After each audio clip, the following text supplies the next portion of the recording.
American movement, we have to base that on this spirituality.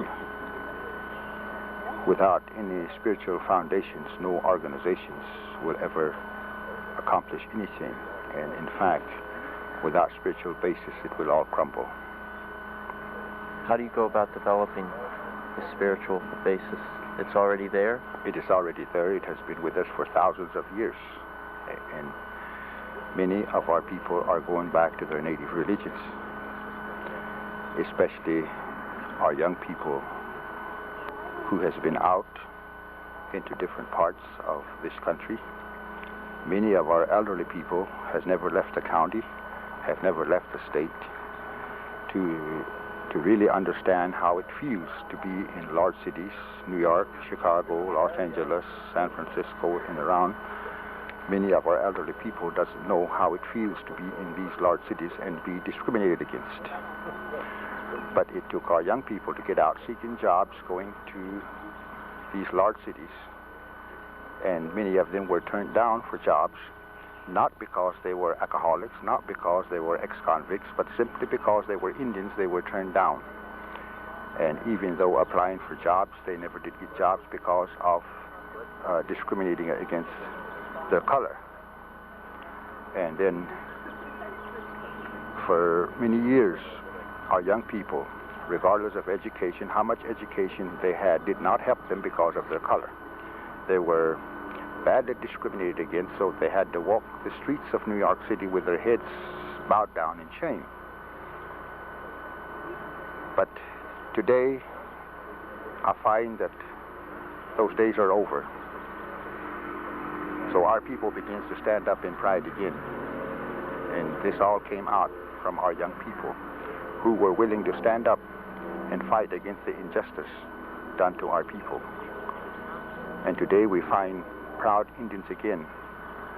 And the only way they found pride was that they had to return back to who they are. The government has spent billions and billions of dollars on educating the Indian, trying to make an Indian whom he is not. And it has all failed. And we have proven that because, again, Mr. Indian stands up, and again he's turned around and looked at his valuable way of life. He's turned around to see that there is nothing wrong with his religion. And so many of our young people has went back and picked up the religion that was put down for so long by education, Christian teachings that put down the religion of the American Indians. And now they are returning back to what was given to them from the beginning of times. We can date, we can look back through the history, and we can date when Christianity began. We can understand where different denominations, how they originated, where they come from. But native religion, we have to go back all the way to the beginning of times. Because in the beginning of times is when we found our religion. This is where we found a way of life for our people. And it keeps going on. Yes, it is still there.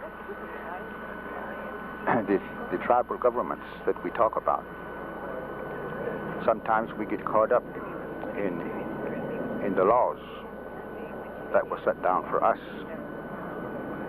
The laws that many times we argue about was made by men. But when we talk about the tribal government, the ancient government, it was not established by any government on earth, because the governments that we follow are thousands of years old. And it is nothing new to us. It is a government that is workable. It had worked for our people for thousands of years, until that government was interrupted with. Then we begin to change our way of life. We begin to change our language. Our religion was changed into Christianity, and many of the tribal ways was changed. But what the life that we live in today is a modern way that was forced upon our Indian people, The governments that we have on every reservation today, such as the elected system, is not a tribal government, but it is a government that was laid down by the white man for us to live by. And that's why we have many disagreements, we have many factions among our tribes, because we are practicing something that does not belong to us. But when we look back at the ancient government that we had, that government was workable for us, and it worked for us into thousands of years with no disagreement. So wherever I go and I meet traditional people, we have no problems. We don't have that much confusion in understanding the creation, understanding our religion. We don't have that much confusion. And I find that most everywhere I have been, everyone who has been Americanized have been confused, no matter what country it is. These countries that have been Americanized are confused, and I see that this society is very much confused to the extent that they cannot cross the street without getting run over, so they have to stop on the red light and go on the green one, because we live in a confused society. And we can take a look on simple things such as even food that we eat today.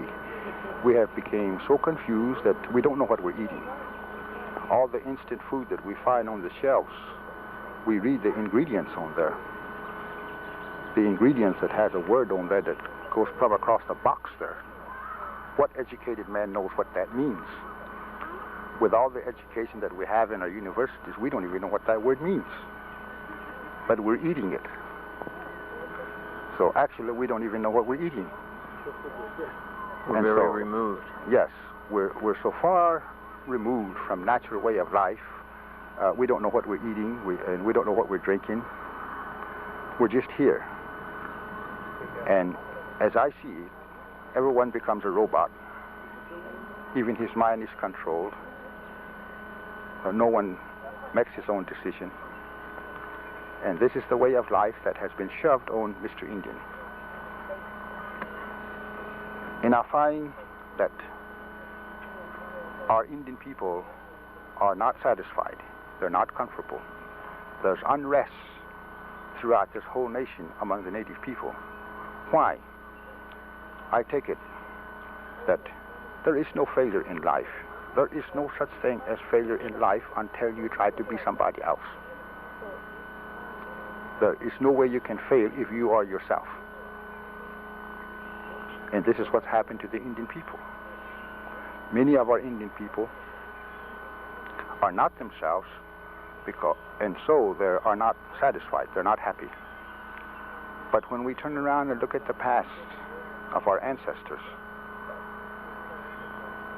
there was a way of life in which we found comfort, in which we found satisfaction. There is nothing that can take the place of being satisfied and being happy in life. Another man brought his value system here, which is different from what we've always had here.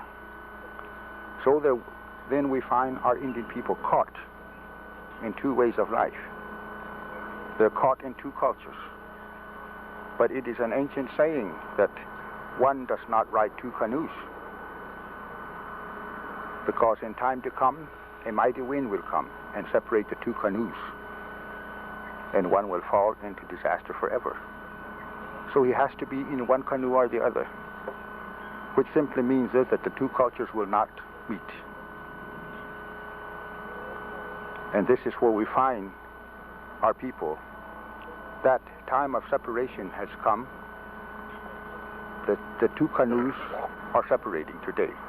That mighty wind has come, according to the prophecies of our people. So we have this Indian feeling. We have Indians all over the country here, and not only Indians, we have the non-Indians who wants to be Indians. So something strange has come over this country, which is the fulfillment of our prophecies, that mighty wind has come. In wind, you do not see it, you only feel it. So there's a feeling that has come over people, that Indian awareness is here. So we find non-Indians who wants to be Indians, who wants to go out and live on reservation and practice the Indian way of life. And many of them gets carried away on the thought of an Indian. So we find a non-Indian wearing an eagle feather on his hat, wearing a better beadwork than I have.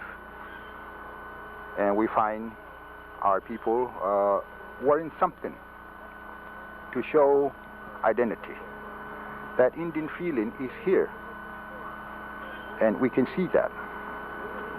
So the Indian awareness is here, but many of our Indian people have lost their language, have lost their way of life, and some of our people are wearing a little beadwork just to show that he's an Indian. But there is more to it than beads and feathers.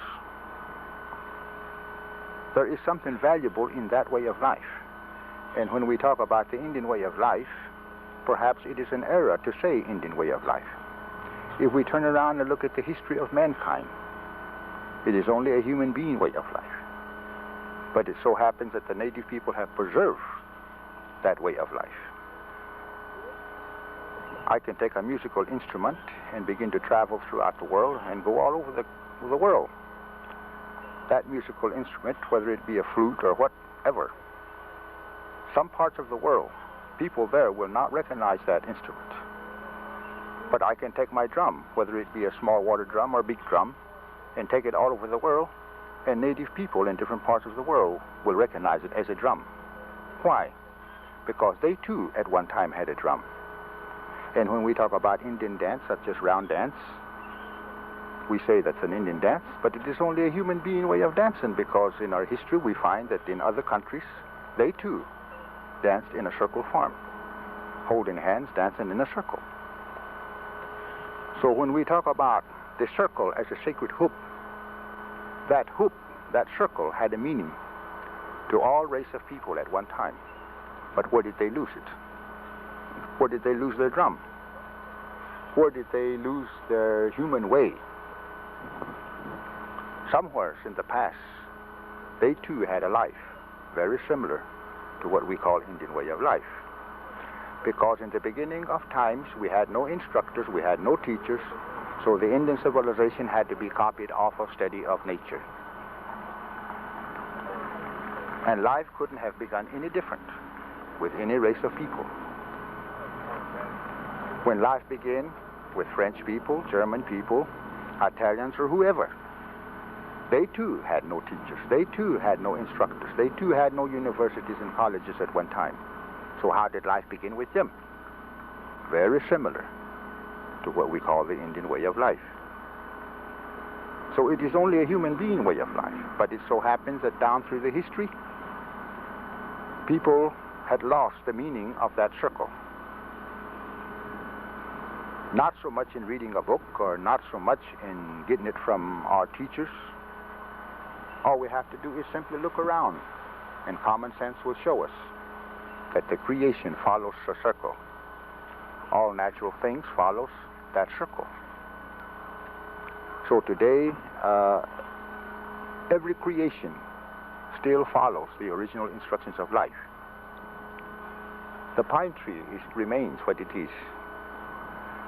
The fruits, they come in a circle form. Many of our vegetables are in circle, or round. Apples, oranges. Your body is round, your eyes, the sun, the moon. The earth is round, and the native people have always known that. Then when I study the history of the white man, I feel like that they lost these teachings many, many years ago, long before Columbus came here. They lost it because it was a thought over there that the earth was flat. But our people knew that it was round because all creation follows that circle. Within that circle, we found a way of life. So our religion is not unseen. Our religion is visible. When Christian teachings are invisible, it is in the belief of something that cannot be seen by our eyes, such as hereafter. We have no descriptions of hereafter because our religion is on this creation. We cannot give you a description of the Creator, or we cannot give no one a description of the Great Spirit. Our Christian teachings tells us that there's a big guy up here that directs all life. Christian teachings tells us that there's somebody or some spirit way up here that directs everything. But in our traditional ways of teaching, we do not separate the Creator from the creation. The Creator may be a tree. The Creator may be a fish. The Creator may be a bird. The Creator may be an animal. When we look at the Bible tells us that no one has ever seen God, which backs up my idea or the native way of thinking about the Creator, that he may be a bird, tree, or animal. No other way you can describe the Creator. Read your Bible from first page to the last page, and you cannot give his description out of that book, because in it says no one has seen him. If no one has seen him, you cannot tell me that he's not a bird. If no one has ever seen him, they cannot tell me that he's not an animal. And there's no other way that you can describe him. Him or her, we don't know, because the Creator is among this circle in the creation. And this is the religion of our people. So we have no descriptions of hereafter. And it makes us wonder many times when we hear the descriptions of the golden streets, pearly gates, and diamonds up there, in which man has fought over. This is the value system of man today. Men have fought, they have stole, they have killed, they have murdered one another over these gold, diamonds, and pearls, all through the history of mankind. And then why did they have to place that in the Bible to convert us? If we had a desire for gold that bad, we would have fought over Black Hills many years ago, but we didn't. No one fought over Black Hills until the white men came here. So it makes us wonder, why did they have to place the man's value system in the Bible to convert us? I know there are a lot of conferences that are going on. The National Council of Churches puts on conference. The World Council of Churches puts on conference. They are now calling traditional people to come. Some 20, 25 years ago, they had no use for me. My ideas and my thoughts and my understanding of our tribal ways, traditional teachings, no one had no use for. The churches was not about to listen to me talk about my traditional ways. But why, in the last 10 years, you might say, did they change their mind? What have changed the National Council of Churches? What have changed the World Council of Churches that they are now asking the traditional people to come here? We're having a conference over here. Why do they need me? Why are they calling me now in which they didn't do that 20, 25 years ago? As I see it, the church membership is declining today. More and more, the church membership is declining. People are turning away from the Christian teachings today. The very survival of Christian churches depends on traditional people today, because many of our people are going back to traditional ways. Even the non-Indian people are not going back to church anymore, but they preferred to go out here on the highways and hitchhike to California and hitchhike to Connecticut and Canada, and they begin to travel all over, searching for something, looking for something. Our young people are hungry for something that Papa could not provide for them. And Papa don't understand why Junior have grown his hair long. Papa don't know why Junior is running around barefooted with his shirt off. But it so happens that I understand what they're doing. And this is why I became one of the spiritual advisors to the American Indian movement, as well as many other movements, not only with the Indian people, But I began to go out and talk to the non-Indian people as well. And many of the universities that I have been to has no Indian students there. But the young people of today are very much interested in what I am talking about, and that is being a natural person, an ordinary human being.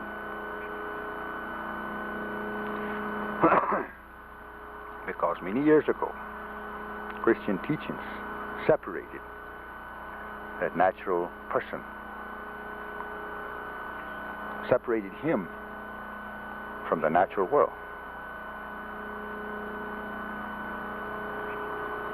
And people have drifted away from that natural way of life. Until now, everyone has become confused. So there's an interest among this young generation to go back to the natural way and just be an ordinary person. I think that we have listened to the educated man long enough. We have listened to the professors long enough. We have went to school long enough. So it's time that we turn around and look at the grassroots people, the traditional people. Let's see what they have to say about our culture. We want to find out what kind of a teachings they can give us. After all, they are the ones that have lived that Indian life. No one ever had to tell us how to live. Like we know right here. As I said, we had a government that's thousands of years old, and it was workable for us. And we lived here and had to depend on no nations at all. We had never had to go to Cuba or Africa or anywhere else. Life went on right here without depending on any other country. We heard about the 200-year bicentennial, the celebration of 200-year-old baby as we see it. Because a 200-year-old baby could not walk by itself. So somebody had to hold its hands up that this 200-year-old baby would walk. And that someone had to be Saudi Arabia and many other countries that had to help this baby walk. But we're still yet proud to say that in the 1,000-year history of our people, we never had to depend on no other nation for survival. For that reason, we'll be having this conference to bring out what is valuable to us, what made us survive. How do we get back to being independent? To be sovereign, we must be self-sufficient and not so dependent. These are some of the discussions that will no doubt be brought out. Culture is a way of life. We had no need for no one to tell us how to live. We had a way of life, and there was nothing wrong with it. We have plans made for us. Ever since the days when they begin to make treaties with our ancestors, they begin to tell us how to live and how to act and what to do. There has been many, many laws made through Congress, reorganizations acts, and so on, to better the lives of the Indian people. But these plans were not made by the Indians. The plans were made by someone who has never even seen an Indian in Washington somewhere. The plans that was made for the Indians have all failed miserably. None of them has been workable. Even to this day, many different tribes have tried to use these programs. They have tried to use these reorganization acts, and it's still not working. Many of the programs that are available for us, to me, there is no future in them. So I feel like the time's come that we have to sit down and make our own plans. And see, the government will not deal with us on spiritual basis. Many times our Indian people feels like that, and they even say that we're going to beat him at his own game. But we're forgetting that we're in his ball field, and he's changing the rules right in the middle of the ball game. So we're going, as far as we're concerned, as elders in our council, we're going to deal with the government on spiritual basis, because they will not deal with us, but they don't know how to handle it. We don't approach the government as a good Republican or Democrat. We're not going to approach him as a Catholic or Protestant. We're going to approach him as American Indians, having our culture, having our identity, having our spiritual beliefs as we have. And with this, I would say that according to the prophecies of our people, that the Indian people will emerge. Eventually they will overcome, because they have the understanding of survival. And if necessary, I would say that this civilization is coming to an end in which no courts of this country have no control over, such as the BIA takeover of '72, in which I was involved in it. When we took over the Bureau of Indian Affairs in 1972, we reminded this country that we have a treaty, 371 treaties with the United States government, in which every one has been violated. That our treaty was that as long as the sun rises and as long as the river flows and the grass grows, this is our understanding among all native people. And we reminded this country that this is the kind of treaty that we made with them, which was ignored by President Nixon and many others. On the day I left Washington after the takeover, it was raining on that day. And in that year, Mississippi River was out of its banks, causing the U.S. Treasury millions of dollars. While we were in the Bureau of Indian Affairs, it was put out in the paper that we had done $2 million worth of damages there. But Mississippi River alone cost the U.S. Treasury more than $2 million. Missouri River was out of its banks. And this was recorded that this was a hidden record in the past 100 years. Why was this happening? Our native people are related to nature. When we reminded the Americans that we have a treaty, it was ignored. But these two rivers that did all these damages only backed up our statement that the river still flows. And then repeatedly we have said that there are certain forces that the government does not control. It doesn't take the act of Congress to make it rain. It doesn't take the act of Congress to make it snow. And we know as native people that the earth is becoming unbalanced, because the prophets of our people told us that many years ago, that this was going to happen. So the Indian people are ignored through their court systems. But eventually, certain forces will come about to make changes in this country.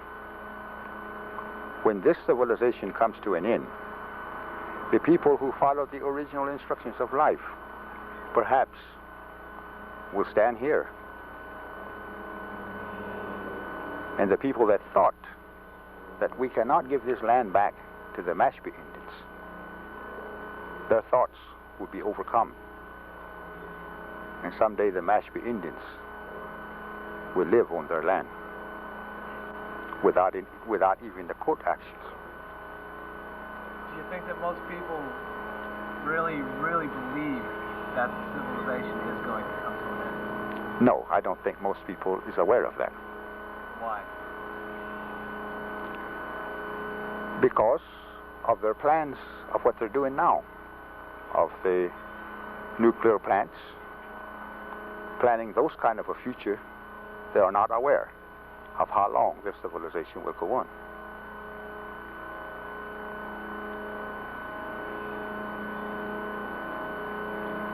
And what I have seen, their plans are for destructions instead of life.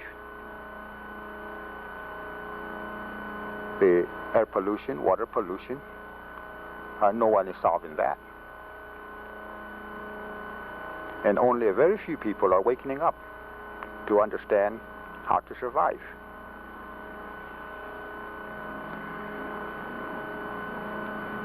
We can see in all over the world prophecies, native people, biblical prophecies also comes to pass.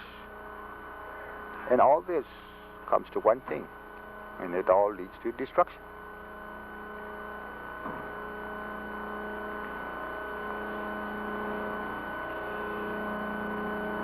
Education is needed. A proper education is needed. Even in our universities, colleges, I think that they receive a wrong kind of education. The truth is hidden from the American people.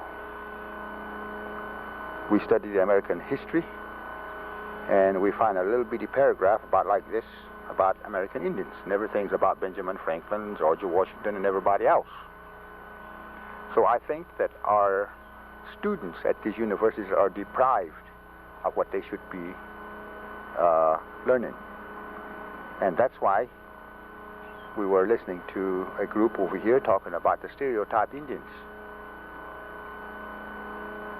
The truth has never been brought out to our students. So they still have their mindset on television of what they saw in John Wayne movies.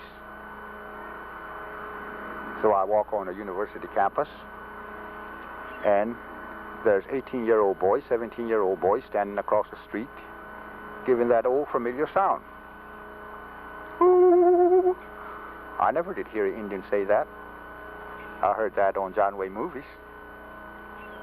So those kids went to university to get a higher education, and why didn't they get it? Why are they still stuck with their television? They're now 17 years old and 18 years old, but in their minds, it is still in John Wayne movies. I believe that when talking about discrimination against Indians, I'm not discriminated against as bad as a white man is.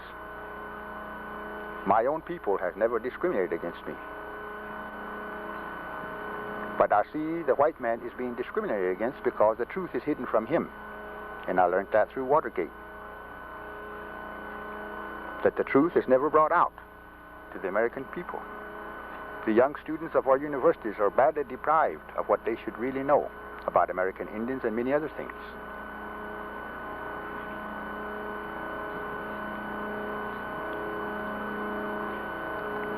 So education on American Indians is badly needed in every university.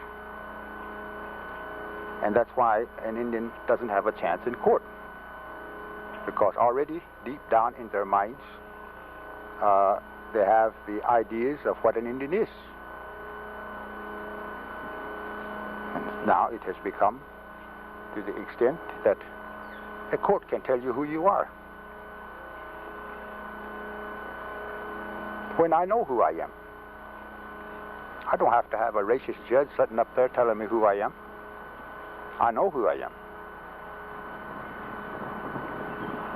But over all these years, the American people have studied the Indians. They have dug up this earth, seeking evidence, history of our people. They have dug up the graves of our people, studying their bones. Why not study their ancestors? Don't tell me anything about the disease that we had when they come here. Don't tell me that the Indians were deformed. Tell the students that Napoleon was deformed. He had one short leg. Tell the students that Benjamin Franklin had syphilis, which affected his mind. That's why he was out there fooling around with lightning.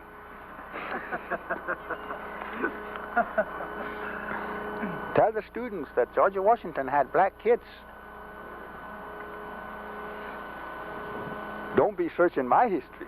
Search your own history. Then we will find out who we are. Then the judge don't have to tell us who we are. I've been to Switzerland, Germany, Belgium, all over. In Switzerland, they have preserved their castle. I visited their old churches there at the castle, which only seated about 24 people. I guess they had 24 Christians in Switzerland, or in that area. Right next door is the torture chambers, in which they tortured their people. Then tell me who the savage is. And this was happening long before Columbus came here. That in these old castles they have preserved their torture chambers there. I have seen it. And it made me wonder, you know, now who's the savage? Here in America, we don't have that kind of evidence. We have no evidence of prisons. We had no jailhouses.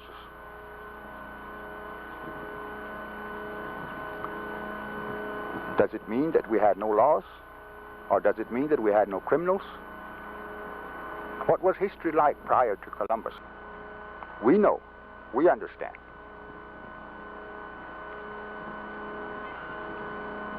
So I think that more and more education is needed. But the rightful education. Quit telling us the good things all the time.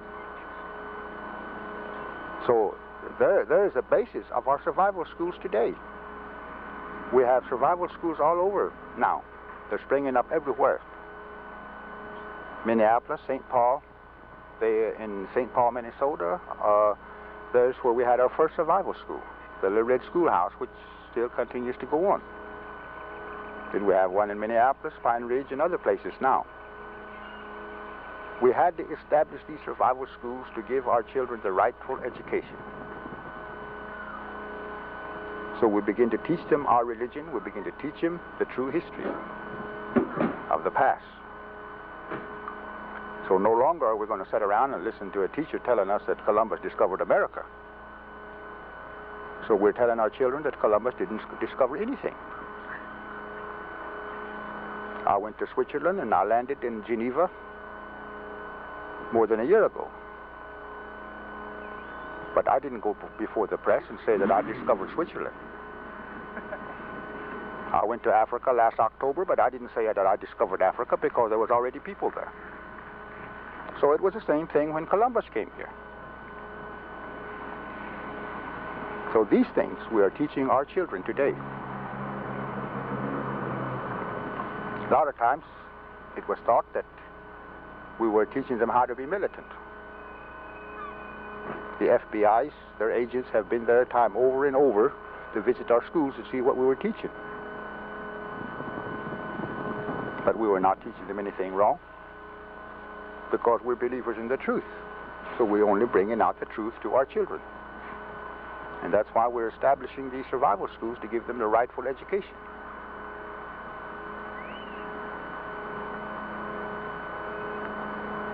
So the native people are believers in the truth and not in facts.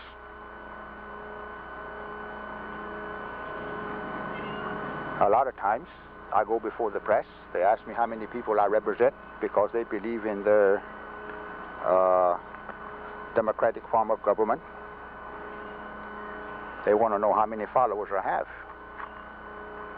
But I let them know that I'm not representing 1,000 people, but I represent the truth. And it doesn't take 1,000 people behind me to prove the truth. If it's the truth, you have to admit that it is the truth. If we believe in majority to bring about the truth, where did President Nixon go? Majority elected him, but majority couldn't make him do the right thing. And if people in this country believes in majority so much, if I would ask them, let's go down the street down here and burn every church house on the corner, how many followers would I get? Nobody would follow me to burn down these church houses. But it is true that majority of people kill Jesus Christ.